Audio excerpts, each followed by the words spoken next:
maybe this is your first time joining us, and now I'm not really back, I'm just first time. But, hi, look at this. It's all different, okay? And you're probably wondering, why does Ryan have a light behind him? It's not to make my little halo effect. That's not what's going on here. We've actually... What's that, Jonas? That's a good halo, though. It is a good halo. Yeah. No, guys, we actually have a special live event. Well, I mean, they're all live events, but you know what I mean. A special 2 people in 1 room live event today.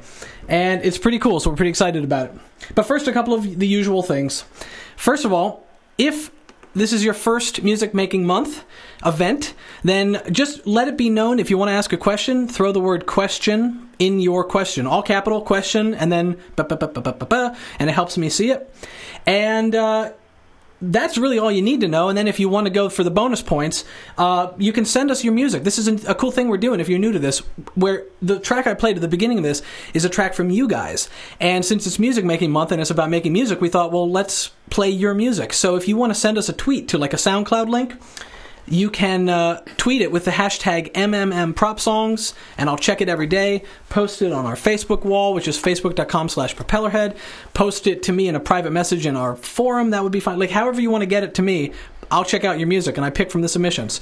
So, anyway, question. Is that a Studio Projects 1B? It's a Studio Projects B3. B3 is the model. There you go. Okay, so anyway, that's where we're at.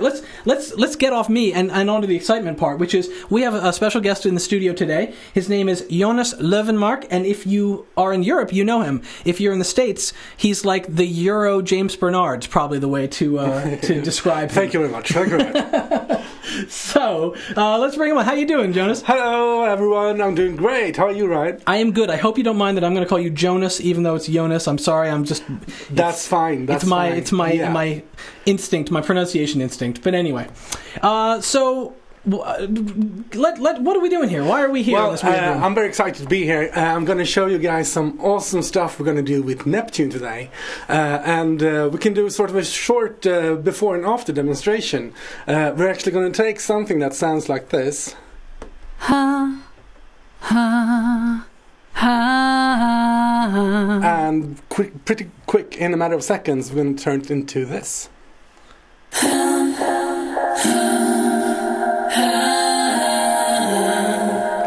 So that is all done in Neptune, right? So Neptune is this little fella right here. If you don't have a Neptune in your rack, that is probably because you are running Reason.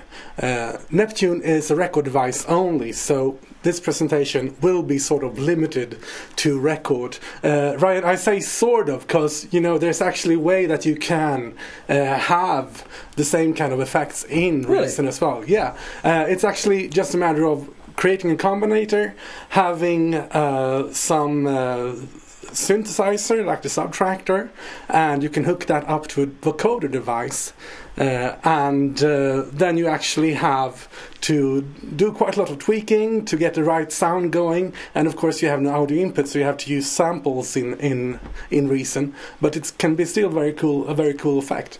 But today we're going to use record. So actually for this first little piece of demonstration, I'm going to use one of the record demo songs. Uh-huh. So if you want to follow at home, you can start up record, and if you open up the demo songs folder, you will find a song called Nora Recall, and that's that song I have right here. And just to show you how simple it is to use Neptune, because Neptune is like a device like no other. It doesn't have a filter, for instance. It doesn't have any oscillators. So it's really a very special device. So, but it's really super easy to use. All I have to do is select an audio track, like this one, lead, and I go to my effects, and I double click on Neptune, and that will be inserted into my rack as an effect. So this is just to take a pause for a second. This is actually, like, I'm going to take a little micro tip. I'm someone who sort of lives in the create menu. I always do it that way. But that's what you're doing is actually a faster way of working. Yeah, because the record is sort of smart. So as long as you just have an audio track selected and double-click on any device, record automatically thinks that, oh, you probably want to add this device to the track you have selected. And it does all of the routing in the back end, so everything is set up for you. It's really ultra-fast. So the way record functions, Neptune functions, is that it does pitch correction, right? But what's really cool is that we can, by right-clicking, let's zoom in here a bit for you guys, I can, actually now it says delete track because I've already created a track, but normally it would say create a track for Neptune there. And that way, when I go back to my tracks, we can see that I have a track for my Neptune. So if I'm going to play back this song, drawn into the game, focus, hard reclaim. we can actually see what's going on here, how we're detecting the pitch. Stay up late though it. And we're automatically correcting it. But what's really fun is that by playing the keyboard, I can actually make the pitch shift in real time. So I'm going to bring up my computer keyboard here so you can sort of see what's going on the screen. Great. It's good, but it is never the same. Never really the same. Never really the same. Drawn into the game, focus, hard reclaim. Stay up late though it rains. It's good but it is never the same. Never really the same. And also what's really fun is when we start to use the formant filter. Let me just show you what happens really quick. Never really the same. Drawn into the game. Focus, hard reclaim. Stay up late though it rains. Yeah, so you can do some What's interesting is that when you pitch that format down on a female vocal, it sounds like weird and all, but there's an album, and I'm drawing a blank on her name, but the female singer from The Knife, she did a solo album. Yeah. And like almost every song is that format pitched vocal, and it's very nice. Yeah, it's very cool. And we won't go into it here, but especially when you like add multiple Neptune devices and you start adding a bit of different formation filter to each one, things can be really crazy. That's great fun. Yeah. And there's something else that when you were playing the keys manually, as you go sort of far outside of the range of what the voice should be doing, when the auto format correction is on, that little button is hit. It's got a unique sound to it. It's almost a sound unto itself. That sort of weird, eerily thin format shift. And vocal. also, what's really cool that if you sort of go far away from the natural key or the natural note, then actually by applying the right amount of the formant filter, will actually turn the voice back to normal. So it can be a great compensation for when you want to go far off but still want it to sound naturally. Interesting. Yeah. And a question comes in from Charlie So What. He wants to know, Neptune, only for vocals? Actually, you can use Neptune for any device or any sort of recording. The only limitation is that it has to be monophonic. That is, I can't take a 6-string guitar. Of course, nothing. It won't blow up or anything, but it won't sound very good if I put it that way. Interestingly, though, sometimes that does sound wrong in the right way. Yeah. It can happen. It's not. It's not against the rules. Very creative. Yeah. But it probably won't do what you predict it to do. Exactly. Yeah. So let's move on. This is then, of course, Neptune is in its basic form, right? So we're sort of using Neptune for pitch correction, and this is maybe normally as far as people go when they look at Neptune, they look at all the settings and think, well, this looks sort of complicated, a lot of buttons, and it doesn't look like any other device. But it's really simple to set up. Let me move you to a different song. Now, or actually, we can do like this. Let's go back to Nora, and so now when I'm playing my keyboard, I actually changed the pitch of the original voice, right? But we have a really cool setting, and that is this MIDI button right here. So here we can toggle the MIDI destination to either go to pitch adjust or to voice synth. So by using a voice synth, we can actually add harmonies. So then it sounds like this. It's good, but it is never the same. Never really the same. I'm gonna turn off the filter. You too can sound like the Chipmunks.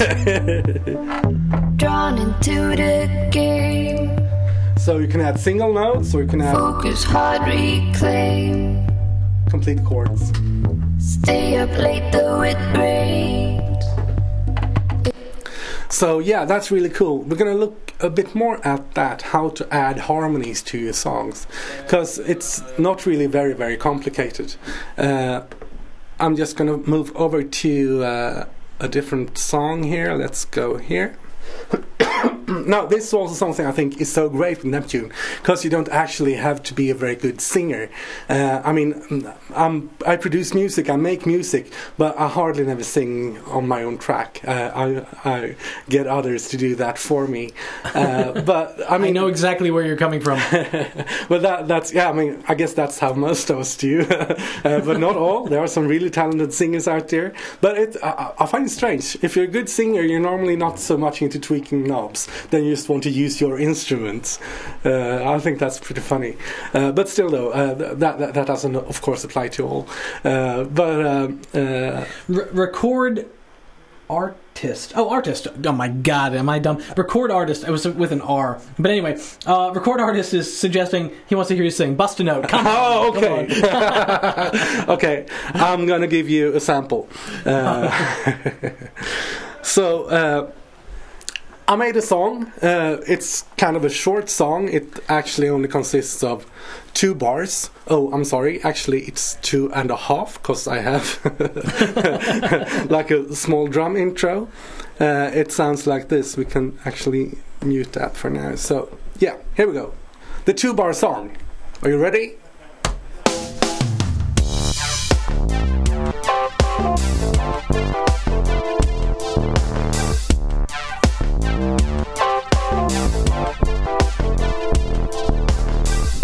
Yeah, that's really advanced stuff.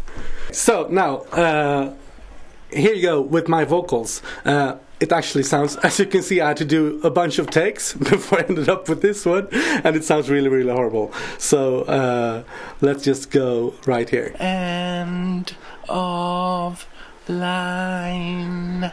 Yeah, that's really, really bad. But let's use Neptune. So I'm gonna bring Neptune in right here. Sorry, here we go. Solo that one too. End of line. End of line. So now, as you can see, I have a Neptune track here, and I've actually added a bunch of different harmonies to it, so we can listen and compare what really happens when we start to play harmonies. Because I mean, of course, the concept is, if we play this again, end of line. And so people understand this. It's literally a setting on Neptune that allows Neptune to take any MIDI input. So you play any notes on your keyboard, and it will shift to those notes. Exactly. And it's polyphonic. So it's a monophonic analysis input, but it's a polyphonic output. Indeed, yes. So, and I actually have a mixer setting here, so I can switch with these 2 faders how much I want to hear of the pitch signal and how much I want to hear of the voice synth.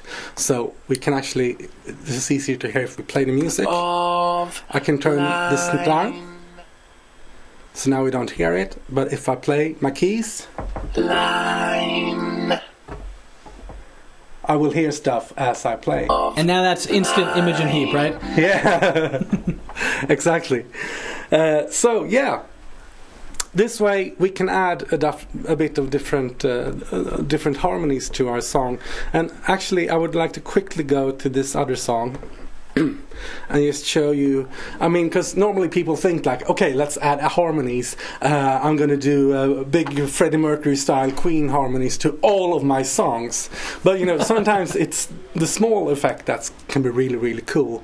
So, for instance, let me play you a bit of this song right here. This is Mia, a friend of mine who's a beautiful voice. Standing on the barricade, protecting you and your broken soul. So right there, let me solo this and play it again. We had a little bit of Neptune just doing some small additions. Play that again, because actually it's a perfect, even with the mix. Someone just asked, having seen some of our more extreme things, they said, yeah, that sounds robotic, but can you make it sound natural? And I think this is a perfect example of that. Can you play that again with the full track? Okay, sure.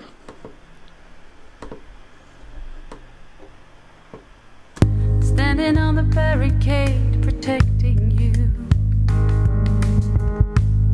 and your broken soul. It's hard to help when you don't want me So let's solo this. You prefer to fall. So yeah, basically we're just telling Neptune to add 2 small amounts of notes. So, oh, sorry, now I stepped into block mode. That wasn't my intention. Yeah, and also, I mean, if we go to this part here, sometimes just, I mean, you can, there's an effect called an octavizer, where you sort of turn the pitch up an octave on the sound, and that could be quite nice to use sometimes, but it's not really as good sounding as Neptune is. So with Neptune we have a really, really beautiful octavizer. Aha, you're talking about the old school octavizers. Yeah, the old school, the hard gear. Yeah. Right, not too far off from like the Digitech whammy pedals almost. Exactly. Okay. So yeah, so let's listen to this part right here. Say to me, you're free falling, falling away from me.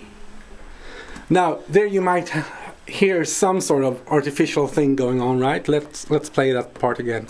Falling away from me. But still, in its musical content, it sounds like this. You're free falling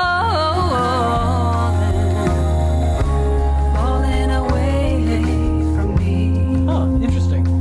And you know, I think one thing I've been surprised about when I'm using Neptune is that one of the hardest things to do when you're recording harmonies and multiple vocals and overdubs and stuff is to make your vocals lock.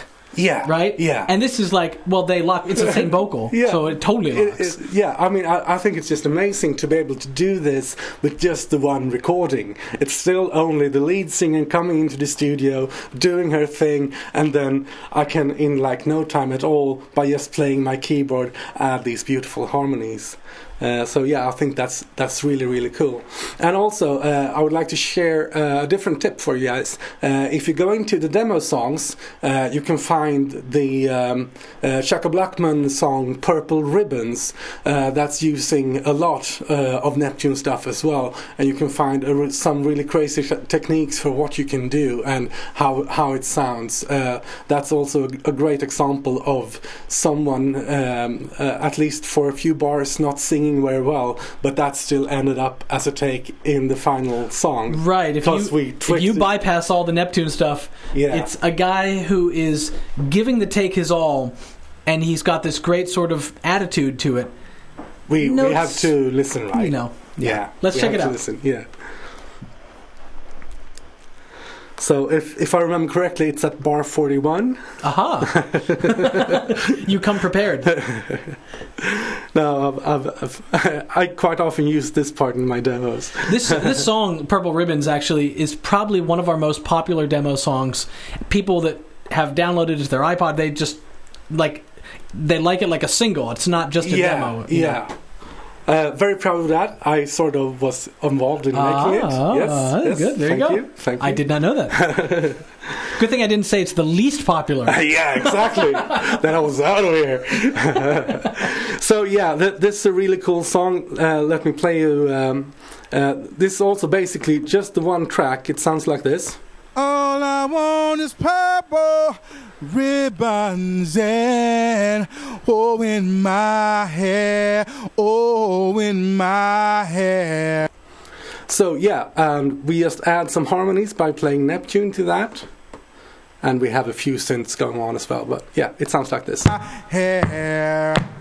All I want is purple ribbons and in my hair, in my hair. So check that out, but first let me show you this part again, how something not so beautiful can turn into something quite creative. It's on the lead top, and I believe it starts right here.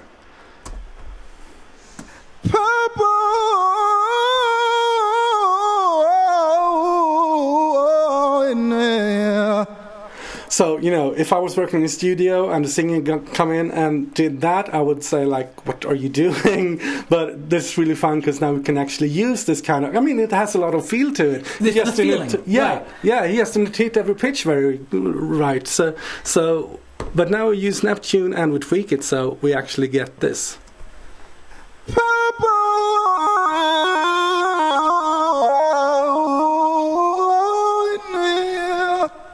Which it's. I mean, obviously, we're not trying to say like, look, that sounds just like he performed it. Yeah. It becomes something entirely different, and actually, if you listen to the whole song, it becomes one of the emotional climaxes. Yeah, of the song. Let's just listen to.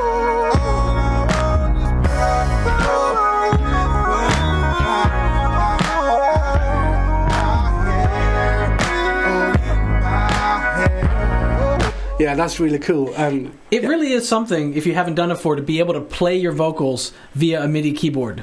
Yeah. In fact, it often makes me rethink the vocal line after I've recorded it. Where I go, you know what, actually, it'd be cool if I went up that other note instead. And I just do it rather than...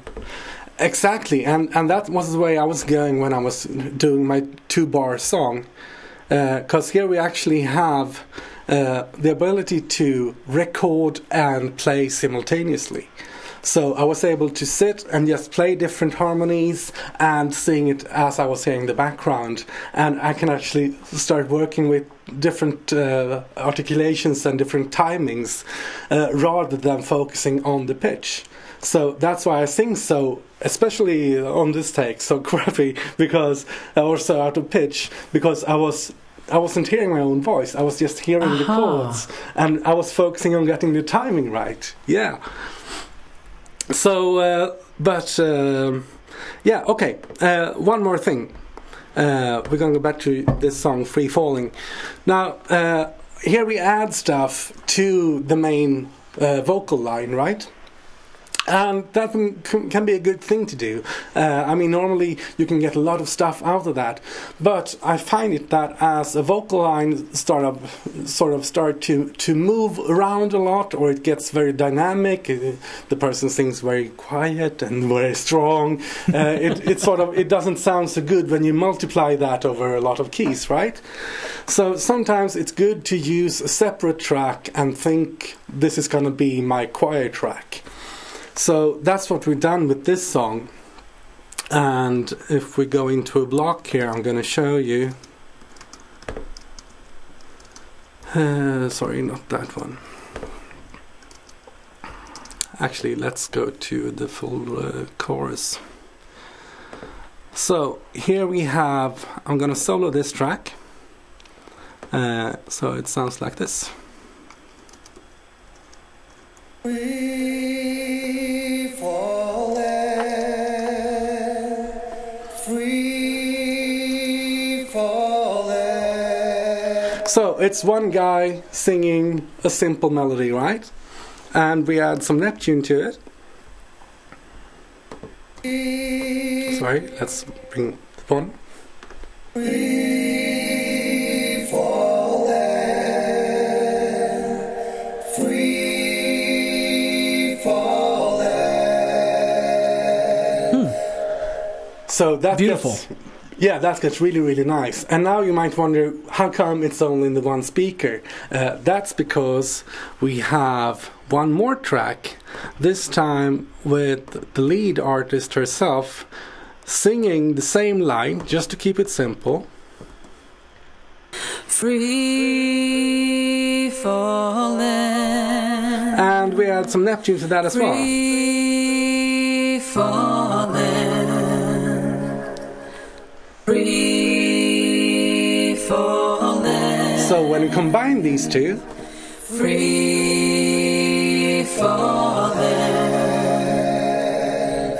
Free falling. so we use some progressions on the female Neptune and some different progressions on the male Neptune. So we sort of get this really thick choir working together. Really nice. And I have to say, I'm sure everybody at home is enjoying that we're broadcasting in stereo tonight, because we've done a bunch of Skype broadcasts. Oh, lovely. And people will be like, check out this awesome auto panner. And it's like, yeah, not so much.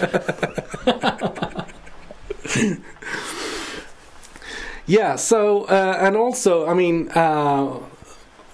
this is actually how I started working with Neptune when we were in beta. This was the actually first song I started working with it, and I found it really cool because we sort of started naturally to do Neptune stuff on the lead. Then let's do a simple choir melody recording, and then I was starting okay, what can I do more? I was getting Freddie Mercury into my mind, and now of course it's not that advanced, but just to show some example of how you can actually so extremely easy just take a vocalist, make her sing something. So I was just like we are standing now, Ryan. I was like, okay, try this, sing like this, this time do this, just over a 4-bar loop.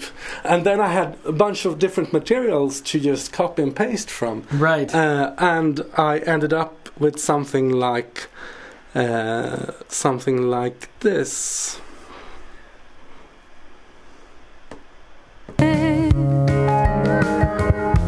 When you pass the point of no return,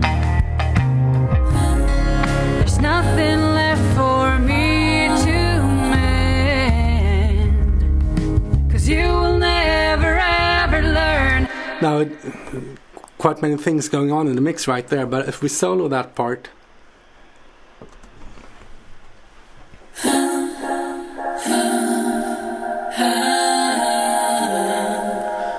I think it's so nice that you can do something like that so quickly. Right. You know what I loved about it was, even when you're retelling the story, you get worked up. You're like, wait, try this and do that. And I love those moments. I love moments when the creative tools we work with yes, and actually get us amped. That's what this program is so much about, that you actually can harvest that creativity. I just love it. But let's move on, shall we? Sure. So now we're going to go back to my crappy recording, or my crappy singing, and actually let's talk a bit about how to find what notes to use. So, right. Ryan, how do you find what notes to use? Okay, so basically, I would do just as well if I put a blindfold on and mashed the keys.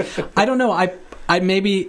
I'm sure if I had a better musical theory background, I would go, I'll do an augmented ninth on a this chord. Yeah. But I just put around and figure it out.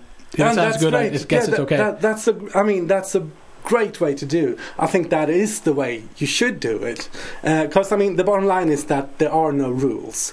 So, but if you sort of find yourself in a situation where it doesn't really sound the way you want it to, yes, then you can think of these steps, because this will be sort of the Jonas rules of no rules. Okay. I love it. The Jonas rules of no rules. Yeah. All right. So non-rule number 1. Non-rule number 1. Yeah. Okay, actually, we go directly to number 2. Because number 1 is that there are no rules. So number 2, let's try to keep this simple. We're going to go from a C chord, a C major chord. So normally when we add harmonies to a chord like this, you would think that the most important note would be the bass note, right? Sure. Not necessarily, because normally you have a bass instrument that most often plays the root key of the chord, or the root note of the chord. So the C key is sort of covered. So I would say that when doing harmonies, the most important key is actually the third. Okay. Sorry, note. I keep saying mixing up keys and notes. That's because I'm Swedish. Sorry. The most important note is the third note. Right. And then any sort of addition you have to the chord. If it's a 7, yeah, then that 7 becomes quite important as well. Or if it's a 9, or actually you might want to, if you don't want to use the C, you can move that up and cover the 9 that way. That will sort of create a pretty thick and close harmony. I see. So now, for those of us out there that are theory dumb, go back to your C chord for a second. Yes, that's my C chord. Now, can I take your non-rule and make it even like more rudimentary and say that the middle finger is the important one? Yeah, but is that generally true for close chords? Yes, but it all depends, because a C chord I can also take like this. Ah. This is still a C chord. Okay. So my rule doesn't work. Your rule works, and my modification has caveats. Yeah, but still, if you only take your chords like this, then it will work. Okay. So it works for people that are as bad at keyboard as I am. Yes. Yeah, but so yeah, I would say that the root note you probably have covered with other instruments. So the most important that is that one. The fifth note, it's also creates quite a lot. I mean, actually, let's do like this. Let's play this. End of This is actually a D minor chord. So I have to. end of line. I can bring it down. End of If I add a That's 7, in the correct octave for his voice, right? Yeah, That's your my voice. of line. So yeah, I can skip the D, Of line. and now I basically play an F chord, but that maybe gets too complicated for you. But me, yes. But I'm sure there's people out here who get it. Yeah, so what's really cool is that when I play back my song for this chord, the bass is covering the D, so I just add my F.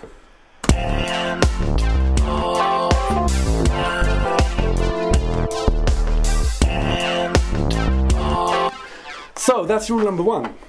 Okay. Oh, sorry, rule number 2. Let's move on to number 3, okay? So that is the rule number 3 is how should I put this? To sort of try not to make any drastic movements. If you go from playing like something up here, and then next time you're going to play something down here, you can sort of imagine that it doesn't really work. Let's try this again. Of line. End of line. So a lot of jumping normally isn't a very good thing for. So it's almost, I mean, would it be correct to say that if it feels natural to sing, it will sound more natural, and if it feels unnatural to actually sing it, Yes. it will sound unnatural? Yeah, exactly. So sort of try to keep the movement minimal. Actually, I would say the sort of best part to do the harmonies for this song is the take I have down here. Let's bring that up. And now here you can see that it's really only one note that I'm changing. The top 3 notes stay the same. It sounds like this. End of line. Aha. End of line. End of line. End of line. But of course, it doesn't have to be complete chords that we're adding. We can just add a single note like this. I'm switching to this top track right now.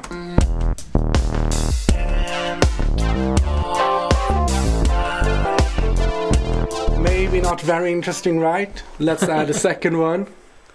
But still, it's a close one. They're right next to each other.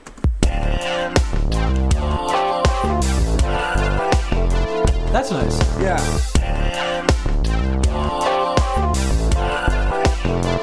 So if we That kind of listen- has the vibe of the rest of the track. Yeah. Line. If you solo these, End of line. they are actually very, very close, all of the three notes used in this part, and it's only one of them that's moving.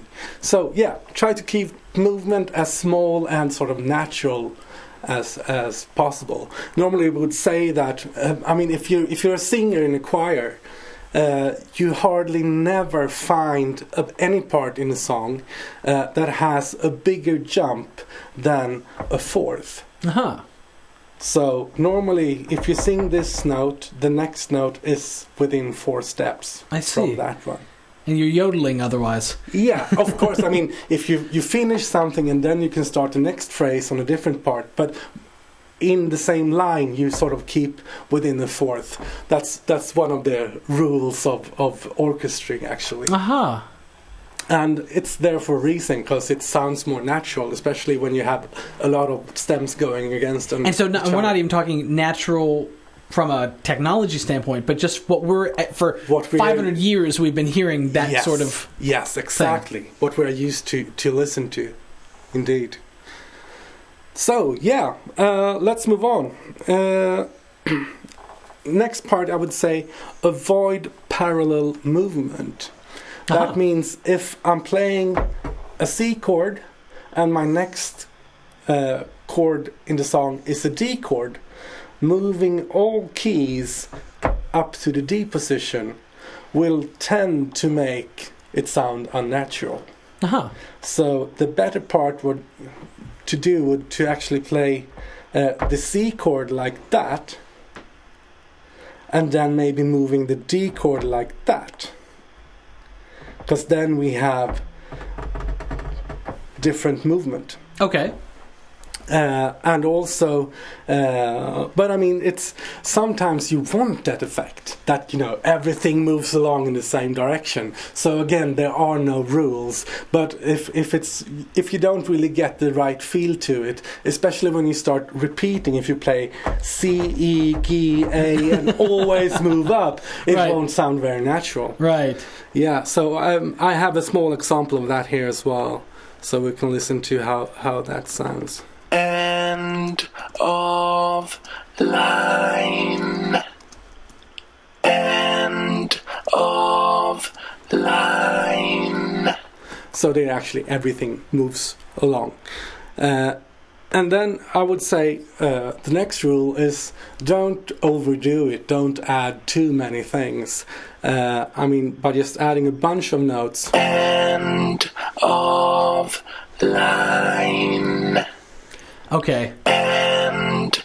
It actually gets quite busy, especially when you start adding stuff in your background tracks as well. That Sure. take place in different frequencies, frequency spectrum as well. Haha. Yeah, so yeah, I would say that is my best 5 tips for actually scoring. I like that. The harmonies. And it's, you know, it's like you say, there's no set rule. So it's not that you can't do differently than that, but be aware that to go outside of those boundaries is to approach a less natural thing. It's being used more for effect than as Yeah, and So- sometimes the unexpected is a good thing, but not always. Yeah, okay. yeah. Cool. So, do we have any questions on the forums for You that know, part? I have to admit I've been really bad at looking at questions for this session. So Sorry, guys. if you send a question, please resend it because I've seen some fly by. Oh, okay, yes. Hammer Action. He wants to know, there's this sort of breathy quality to the pitch correction sometimes. Uh-huh. He says when the voice synth mode is used via MIDI input, he says there's sometimes, he calls it a white noise that is produced when you hit a chord while singing. And Yeah. there's certain element to the way it sometimes shifts the note. He says, is there a way to quiet this? I guess maybe a production tip or a... Okay, normally what I find myself doing is when you sing a lead, you tend to have a lot of attack. I find it that for choirs, you actually have to bring the attack of your voice down, smooth in the notes, but be more efficient or more articulate on the endings. So if, bear with me guys, you're going to have to listen to my solo singing again. If you listen to how I sing this part. End of line. It's of... It's all about how we end the notes, and that I think tends to get a better effect when you start on adding harmonies. I see. I'm sure there's some sort of theory again about acoustic theory. What happens when we actually start to double the attacks? Because that's basically what we're doing. We're saying that we're going to take this attack on the exact same time and just double it. Whereas in the natural way, when you have a bunch of singers, they all put their attack on a slightly different part from each other. They're never exactly the same. Aha. Okay. So yeah, try to smooth out, do a manual crossfade if you have that kind of problem where you hear too much of the attack part of the sound. Yeah. Gotcha. A follow-up question from Hammer Action 88, a piano player, obviously. He wants to know, do you use it live? Yes. That's, I think, the very, very cool thing about Neptune. There's actually a button here that says live mode. So it doesn't do anything more than giving Neptune a bit more of CPU attention. So it will be always in time with the incoming audio. So that's actually the only reason for this button, is when you want to use it live. Uh-huh. Yeah. And related to that, where did it go? Shriny wanted to know about your thoughts on sending Neptune corrected vocals back to a singer's headphones. I would avoid it. Because normally you get sort of... when you're singing something and you're hearing something different back. It's the same thing with latency. When your voice is delayed in your headphones, it gets very hard to sing on the beat, and you get dragged along. And right. It's really, and the same thing goes for pitch. But I think it's actually even more harder for singers to hear their own corrected pitch. I can speak personally. I have done it. It is weird. You would think it would help you get to the right note, but you start like singing all around the note because it just it's just a schizophrenic feeling. I would say. It is. Yeah, it's very weird. Cool. Bingo Ya wants to know if you personally have a good mic suggestion for recording vocals. I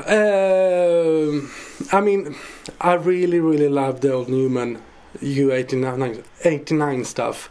I still find that one of my very, very favorite mics. But of course that is on the very high end of microphones. I think that the Röde guys, Röde, have a very nice set of microphones. That would be Rode to those of you in the US? Yeah. Röde. It's not a Swedish but a Danish Aha, right, yes. That's right. Yeah. I think they just think it's the logo in the States. It's like, it's an O with a slash in it. That's a cute graphic. Yeah, exactly. No, that's a letter. But so, and to speak, I guess, even more generically, do you prefer large diaphragm condensers over dynamics or ribbons? Or ribbons not so much. But a dynamic microphone is my choice of preference. Gotcha. So yes, Basso Ridiculoso. Yes, the 10,000 mic does sound good, but Bono records his vocals with SM58, and that sounds pretty good too. Yeah. So you don't have to have the $10,000 mic. No, I mean, and Rode stuff is really good quality and not expensive at all. Right. Cool. Let's see. Hammer Action says, in what way do you utilize the separate voice synth out? Personally, almost never. Just to show people what's going on, what we're talking about. Here on the back side, we have 2 inputs for audio input. Is everyone seeing this? No. No. Now they are. Okay, good. So we have 2 inputs for audio input, and then we have a dedicated output for the voice synthesizer, and then we have the regular audio out. So on these 2 outputs, everything, both the pitch corrected vocals and the harmonies, will appear. But if I switch to using these, I would only get the synthesizer part. And I mean, that would be convenient in some situations, but the way I normally use Neptune is by just using the faders. If I don't want the pitch signal, I just bring it down, and then on my normal output I would just have the harmonies. But if you wanted to, for some reason, you could run the voice synth out, put a reverb on it that you're not putting on the main vocal. Yes. Or Yeah. Okay. And actually, when we come to that part, I would like to show you something I think is really, really cool. There's actually a bit of stereo effect going on in Neptune. So one channel is a bit more delayed than the other. Uh-huh. That's why if we... I'm going to put on some harmonies here. End of Sorry.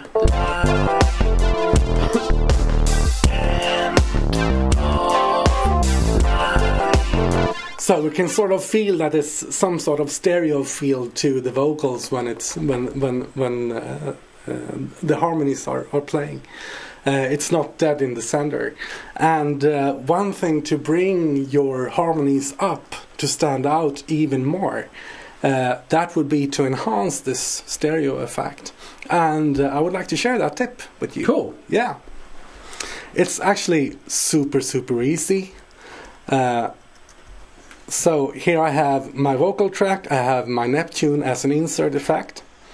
All I have to do is scroll down to my effects, and let's take a digital delay, and we add that. Now, I need to do some manual switching here, but it's really, really super easy. As you can see, the Neptune output has automatically been routed into the delay, and then out from the delay up to my channel strip again. I'm just gonna move one of the outputs, so we only have one going through the delay, and the other one I'm gonna connect. So let's zoom out a bit. I'm gonna connect right back up to the channel strip. So one goes straight, one loops through the delay. Yeah. So now we've added some delay to the left channel.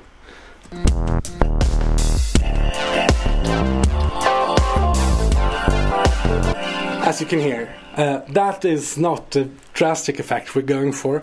We're actually going to go in here and set the delay line to milliseconds and bring it down, all the way down. We're going to go to somewhere around 20, I would say.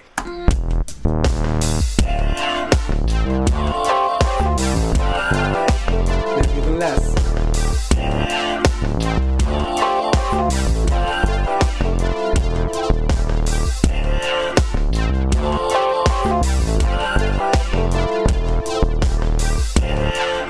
So what's really cool now is when going to my mixer, I can actually control this effect by using the width parameter of the pan knob.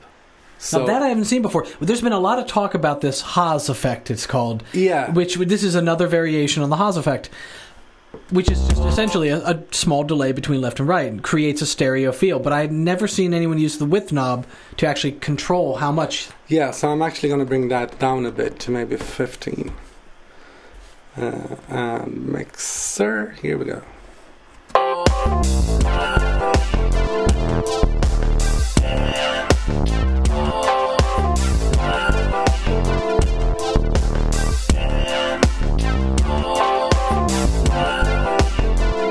Yeah, there you can really hear the effect. So next up in bringing out your harmonies, we're going to use the EQ. And this trick you can actually use with any kind of vocal. I'm going to share with you my super secret mixing tricks for vocals. Yes, It's I super will. secret. Does that mean we can't tell anyone? Yeah, no, then I will have to hunt you down and kill you. Yeah.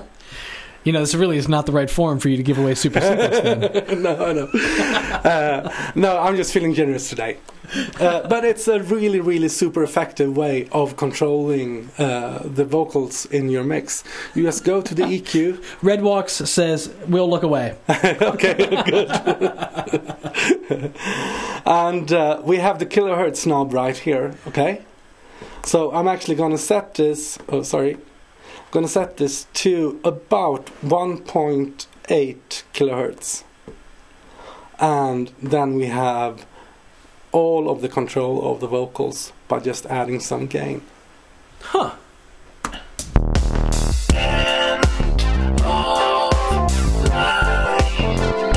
I'm muted.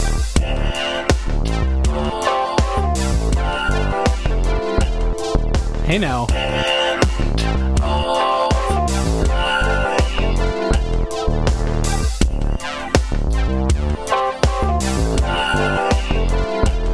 Yeah.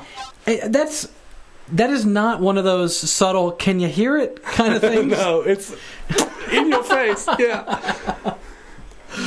Wow. So then again, using filters, I would say, actually, I forgot to turn this off before. Always use the high pass filter. Always. On vocals. Yeah.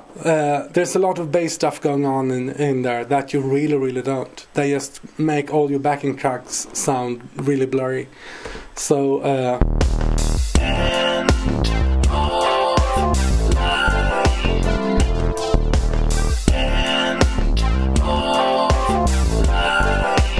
So this one is actually set to 280 kilohertz. That might be a bit high for a lead vocal.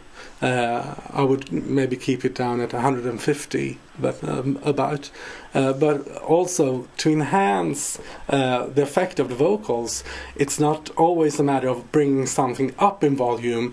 It's just as much to just filtering it down to the really essential part. Right. And that will stand out. I mean, this is the important thing to keep in mind when we're mixing. This is almost a more broader point about mixing, but Yeah. you know, we have from 20 hertz to 20 kilohertz to work with, and everything's sharing that same space. So you got to notch out and make decisions to create space for these things. And that's one of the great ways to do is be like, okay, backing vocals, they don't need the low. I'm going to save that space for the left hand of my piano, my bass guitar, my kick drum. Yeah, exactly. And I'm just going to get rid of that. Yeah. Huh. So, yeah, of course, and then there's always effects. Adding a bit of reverberation can always...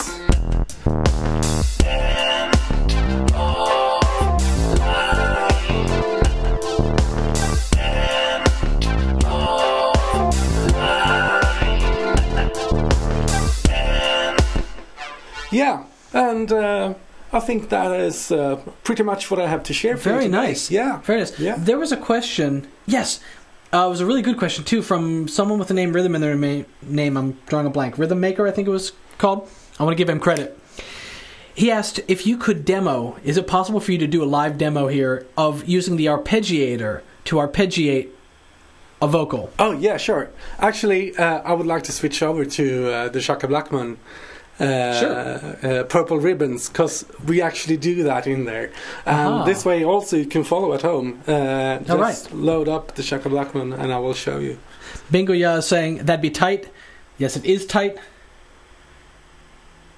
It sounds really cool. This is like one of those things, when I heard it, I was like, ooh, that's got that kind of like, I don't know if Daft Punk ever did it, but it's got one of those kind of playful feels that they have, you know, where it's like you just do something that's totally wrong and it's right. Yeah, exactly. I love it when that happens.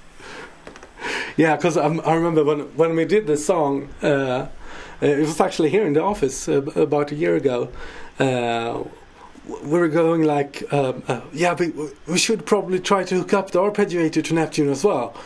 How's that going to sound? No one really knows. No one has ever done it before. And so we hook it up, and instantly it's like, okay, we're done, thank you. Wow. We didn't have to tweak pretty much anything, it was just going. Wow. So let's take a look at it and let's see kind of how it's wired exactly. Done. Yeah, exactly. So this is my lead track, and we have it hooked up with a Neptune as an insert effect, and we have an arpeggiator, and down here we actually also have a vocoder.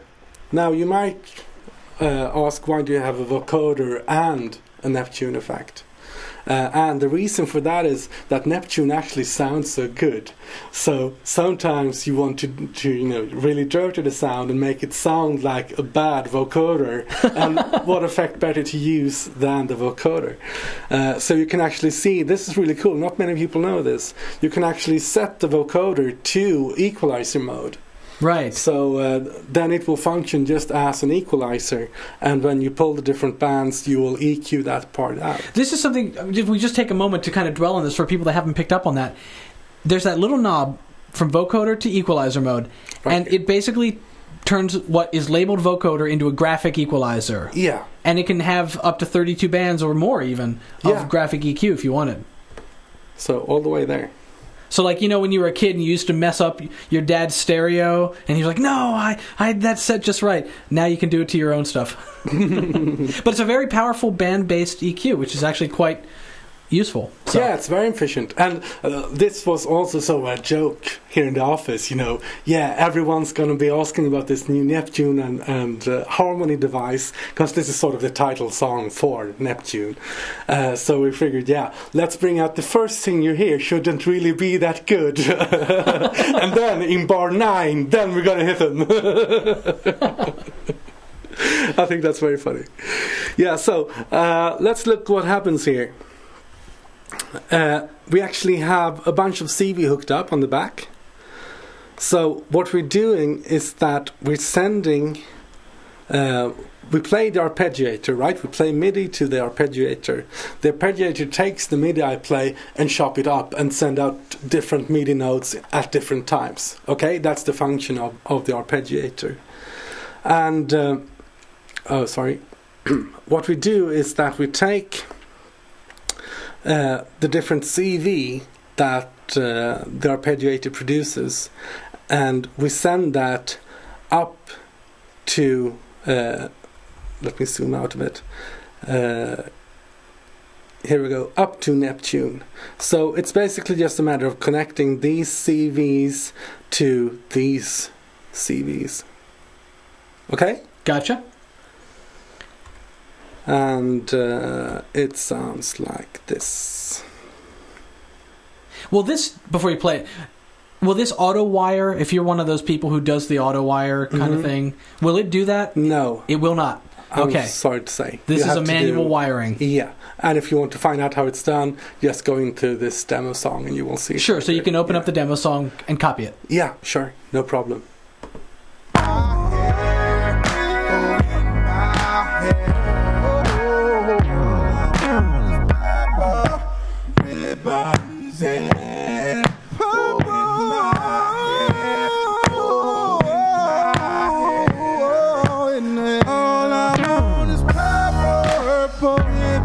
Yeah, that's the part we did with that. Yeah. That's cool. Solo it, if you could.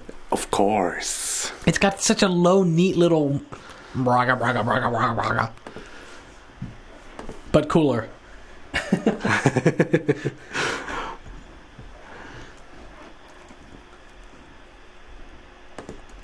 Yeah, Yoda must have a strange twisting effect, totally. The Shaking Freak, that was... brada, brada, brada, brada, brada.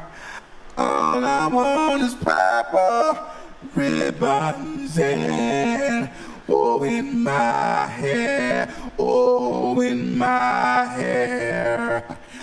So you might... I mean, it's so cool. Yeah. I think it's so cool. See, I would overuse it. I'd be like, that's so cool, I'm going to do my whole track like that. Yeah. Yeah, I mean, I remember we were very surprised in the office. We were thinking, oh, this sounds so cool. it will almost be like the Nest Autotune. I mean, everyone will start using it. But I haven't really heard it. I'm a bit disappointed at you guys. So that's up to you guys. Come on. Yeah, let's go. Start over abusing this. Yes. Make it jump the shark. Very cool. Well, so let's see. There was... oh boy, there were some other questions. Pedestrian Monkey question, is there a listing for the band frequencies in the vocoder? I don't think so. They're not labeled, right? You don't know particularly which band is 1K and which one's... No, not that I'm aware of. I don't think so. No, it just says... I think you'd have to fall back on the old listen to it. I'm sure PEF has some sort of CV monitoring that will tell you. But, yeah. Totally. And perhaps there probably is even a discussion somewhere in the forums as well about it. Okay, guys, but shoot in any last questions here while we're wrapping up, and I will ask them. Oh, question. A tip also for using the ARP Ryan. You want me to give you a tip, Rhythm Maker? Or you're wanting... I don't know what that means. Go ahead and re-ask your question, Rhythm Maker, so I can tell exactly what it is you're asking. And, we'll see where that goes. But while they're shooting in their last questions, let me just ask you, let's say you have this situation. You want to add vocal harmony to a lead vocal that has pitch problems. Uh-huh. So now what do you need? 2 Neptunes? No, actually, you do it with just one. Oh, you do? Yeah. So, actually, let's use my bad example. Where can we find a vocal that needs correction? I like those of you do that. Smithers. Excellent. So, yeah. Let's just solo this again. End of line. So this, I think, is sort of where people tend to get confused. They see a bunch of different knobs and they don't really know what's doing the pitch correction and what is doing the synth. Well, it's really fairly simple. Let's do like this. We're going to zoom in here a bit. We have this area up here. Actually, I can do like this. The area that now fills your screen. This is all for the pitch correction and or actually using for pitch detection. Right. So we're actually just going to say, as we play here, End of we can see a yellow guy flying all around the screen, right? Right. That yellow guy is the actual pitch that I'm singing. Okay. So we're detecting the pitch and we're doing it that fast. That alone, I think, is pretty amazing. Everything in real time, always. And yeah, okay, so then I have some strange black keys down here that can line up like this. And this is just a way for us to easily tell Neptune what keys are okay in my song. So I want you to, by just taking all of these keys, we now have C major. So if my song is in the key of C major, now Neptune will only pitch correct to those keys. So I can just light up any keys I want, or I can actually select a scale and select a root key. Sorry, not if it's chromatic, but if it's major, for instance. And as you can see, all of my lights will go on and off as I select different keys. That's the basic concept of setting up Neptune. Then I have a correction speed, and that's basically used for saying how fast do we want Neptune to correct. Then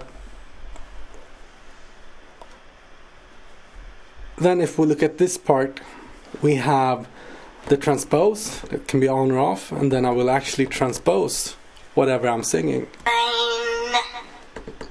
End of line. So regardless of what note I'm singing, we will shift it up or down so many seminodes that we have here. And then the formant filter, as we discussed before. Now, these parts are all for the actual lead, the actual vocal that goes into... the corrective part of Neptune. For correcting Neptune, exactly. Oh, yeah, of course, we have the fader level as well for setting that.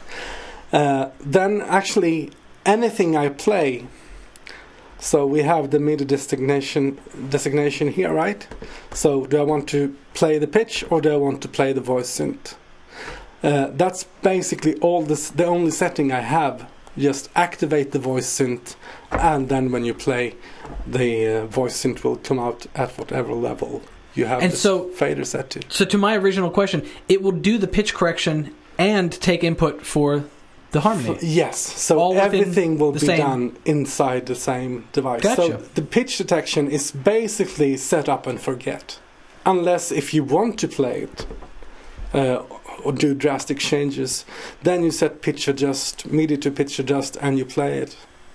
If you want to play the pitch adjustment and add harmonies as well, then you need 2 Neptunes, because you need to play both the pitch correction and the harmonies. I see. Yeah. Okay. Gotcha. Well, super awesome. Listen, Jonas, thank you for joining us. Thank you. And everyone has really had a good time here. I think we've all learned something. We've learned non-rule rules, yes, which is good. And I hope we all go hook up some arpeggiators and just beat that effect to death. And all right. Well, listen, guys, that is going to do it for us. We will be back here on Saturday. Oh, Saturday is a cool one. You guys got to come for Saturday. Here's what we've got. Amber Rubarth. She is a award-winning, and when I say award-winning, I mean like Tom Waits has chosen her as like one of the best lyricists. She's award-winning that way. Lyricist. And she's going to be on to talk about how she thinks about writing lyrics in her songs. So you got to come check her out. That is Saturday at 9 p.m. European, I think. Check the schedule, because I don't want to. I really think we should switch to Star Trek time. The what? We should switch to Star Trek time. So Star Trek time. Yeah, that's a good idea. That's a good idea. So, but come back for us on Saturday. That's our next live event. Tomorrow we've got a video from James Bernard for you. And then it's only 2 more days, Monday and Tuesday. And Music Making Month is over. So, we'll see you guys. I'll see you on Saturday. Bye, guys.